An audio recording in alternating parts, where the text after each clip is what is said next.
Dobar dan vsem. Poglejmo zdaj pojem električne napetosti.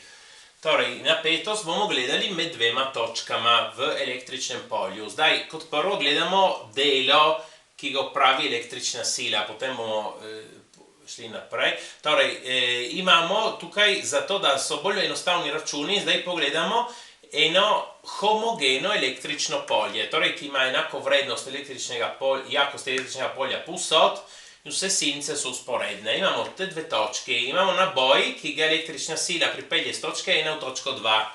Torej tukaj na električni naboj deluje sila v tej smeri, ker tako kot grejo električne silnice tukaj od tega homogenega polja. Ampak mi moramo gledati ne to silo F, ampak njeno projekcijo. Torej, če mi zdaj upoštevamo, da naboj se bo gibal od točke 1 do točke 2 vodoravno po tej daljici.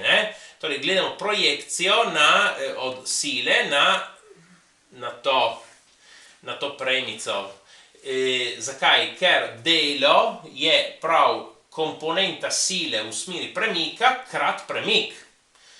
In torej, tukaj imamo nek kot alfa, ki potem, če pogledamo risbo, se pojavi tudi tukaj. In sinus alfa je tukaj F črtica ulomljeno F, in sinus alfa, če gledamo ta trikotnik, tukaj je H ulomljeno X. X je ta pot, ki jo napravi. In kaj je ta H?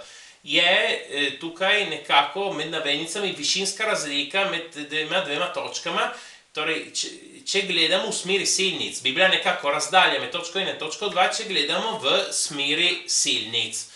In to nas spominja ker je popolnoma ista situacija, kot kadar smo iskali potencialno energijo v gravitacijskem polju. Zato tudi kličemo H, ker ta je ena višinska, je isto kot tam smo imeli višinsko razliko. Tam namesto električnega polja smo imeli gravitacijsko polje, namesto električne sile smo imeli gravitacijsko silo, torej težo, ki je pripeljala telo iz točke 1 v točko 2. Tako. In torej, sedaj ta F črtica ga lahko napišemo kot F krat sinus alfa, če obrnemo to formulo. In opazimo, da ta sinus alfa krat x, če gledamo ta drugo formulo pomnožim z x, sinus alfa krat x je prav h, in torej dobim F krat h. In to je prav isto v bistvu, iste oblike, kot smo dobili v gravitacijskem polju, ker tam smo imeli, da delo, ki je opravila teža, je bilo sila teže krat h, in sila teže je mg, torej mgh. In tiste je bil prav izraz, ki smo ga vzeli za potencialno energijo. In tukaj, pa ta f ni mg, je nekaj drugega. Torej, tukaj imamo, kot sem rekel, homogeno električno polje, ki je po definiciji sila ulomljeno naboj, na katerega deluje ta sila. In če mi obrnemo to formulo, dobimo, da ta sila je električno polje krat naboj E krat E. In tukaj namesto F damo E krat E, EH.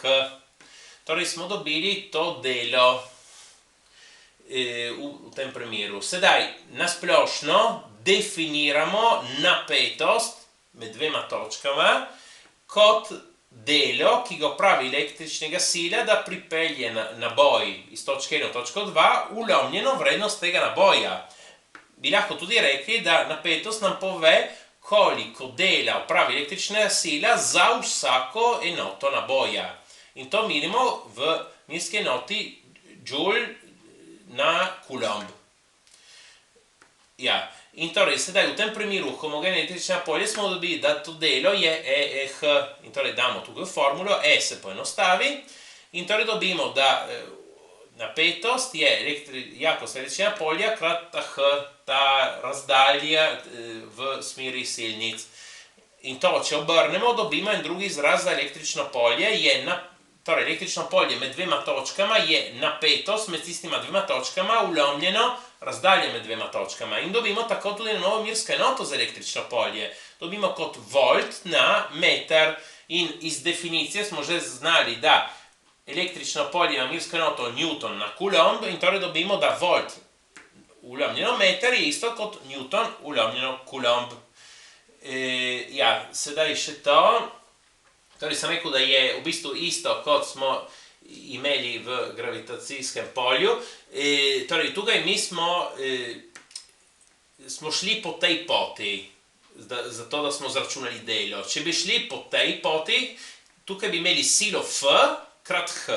In tukaj delo, tukaj bi bilo nič, ker sila tukaj je pravokotna na tale premik. Torej, če bi šli tako, bi dobili tudi F krat H.